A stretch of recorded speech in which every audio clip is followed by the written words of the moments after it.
Okay, so I'm doing my global issues project on gender inequality, and yeah, I'm sitting in a chair right now because I didn't know how else to set this up.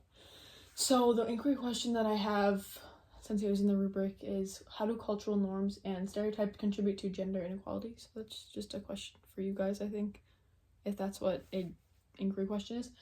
So the United Nations Global Issues website states that women and girls represent half of the world's population and therefore also half of its potential. Gender equality, besides being a fundamental human right, is essential to achieve peaceful societies with full human potential and sustainable development. And gender inequality is the unequal treatment and opportunities experienced by individuals based on their gender, according to a Wikipedia site that I found. And it is important to every aspect of our history. This issue is said to have begun nearly 8,000 years ago in the Neolithic period, and it has affected women and the rest of society in many ways and other aspects of life ever since the Neolithic era, or Neolithic period. Archaeologists who studied this period found that there were more male graves than female and children's graves during this time, which could show that men were more likely to afford proper grave burials than women and children, and since then gender inequality has only evolved to where it is today. Gender inequality is important because it obstructs economic growth, limits individual potential, increases vulnerability to violence, and impacts many other aspects of life. In the past, it used to affect more aspects of life, such as the inability to vote, and women in almost every country were prohibited from voting in any election, which led to unrest among them. Like in America, we all know that women's suffrage movements happened in a long time ago before I was born. Females were also prohibited from attending school during the early 1800s. Along with this, women were also forced into marriages, and these marriages the women were usually dependent on these marriages for their well-being. And in these relationships, women could not own any land or have any possessions that were truly theirs.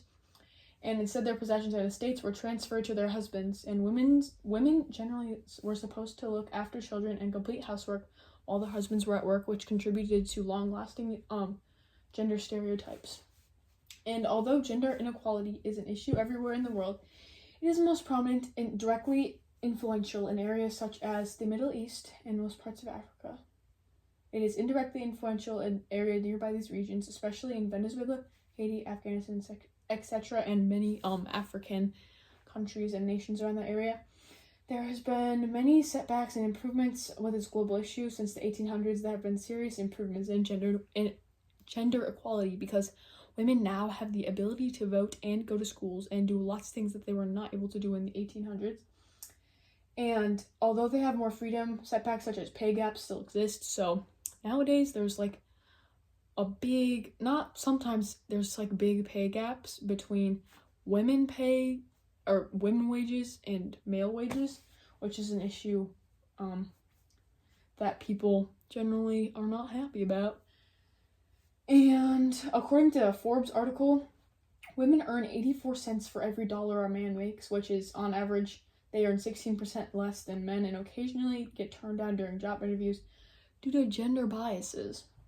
Overall, gender inequality is a serious issue that affects an extremely large portion of the global population, especially women, which is about 50% of the globe. And gender inequality continues globally, and it affects various aspects of life. Women and girls often face many forms of discrimination in employment, healthcare, legal rights, and social expectations. And this discrimination leads to economic disadvantages, reduced opportunities, and increased vulnerability to violence. Addressing gender inequality is important to help preserve the equal societies that recognize the full potential of every human being, regardless of their gender. And over here, I don't know if it's backwards for you, but this is proactive step to help eliminate gender inequality. And anyone could challenge gender stereotypes and inequalities and attempt to advocate and or raise awareness about this topic. And these small things actually can add up, and there can become changes, like the pay gaps can be reduced, and women can also have free menstrual products like tampons and pads and stuff, which I don't know, that's a big issue with a lot of people apparently. Connection to curriculum, the Industrial Revolution. So during the Industrial Revolution, women and children were often employed in factories at this time, and they were paid much less than men. These unfair wages only enraged the female public, and many of them rioted and boycotted their factories due to the differences in the paychecks. And women in this time were in unfair working. They had unfair working hours, poor working conditions, and unequal paychecks for working the same as any man. Social expectations were forced on them, such as the idea that women should prioritize things like marriage and motherhood, which was very restricting for them. This was one of the first periods in time in history where gender inequality became an actual issue for people, and they actually stood against it. Another connection, World War I and II. The World Wars, gender stereotypes were introduced, such as the idea that women were only useful for specific duties and men only useful for other duties. For example, only about 11,000 females were soldiers in the war, and most of them were actually nurses. But about 4.7 million men fought in the war for America, specifically for America. And instead of fighting the lines, they were nurses. The women were nurses. And they attended to the people who were injured in combat. And men were also forced into stereotypes that they were supposed to fight in the war. And these stereotypes just evolved in time. Over here, we have some gorgeous images. This map is supposed to show the gender inequality index value. And like the darker areas, not Canada. Canada's good. Like over here in like Africa and stuff, like there's not good gender equality. This is a picture of a bunch of females rioting or protesting outside of their factories when they were working. Well, they were working for these factories, but they were angry about equal pay. They wanted equal pay, and so this protest actually helped them gain equal pay, or somewhat equal pay, and they helped pass the Equal Pay Act in 1960, which made it illegal to have different wages for opposite sexes. And by challenging these unfair wages, these women were able to help in the pay gaps at this time. And then the current event, at the nuclear site in the UK, the largest nuclear site in the UK, it was reported to have almost a 6% increase from last year's pay gap. So the women are getting paid a lot less than men at this time, especially like specifically in this place. And the BBC News states that the pay gap is different to unequal pay, paying women less for the same work, which is illegal.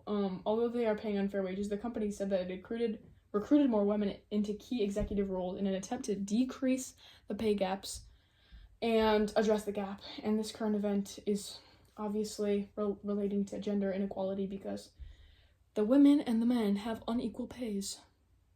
And yeah, that's like pretty much it. Shoot, I went like 46 seconds over.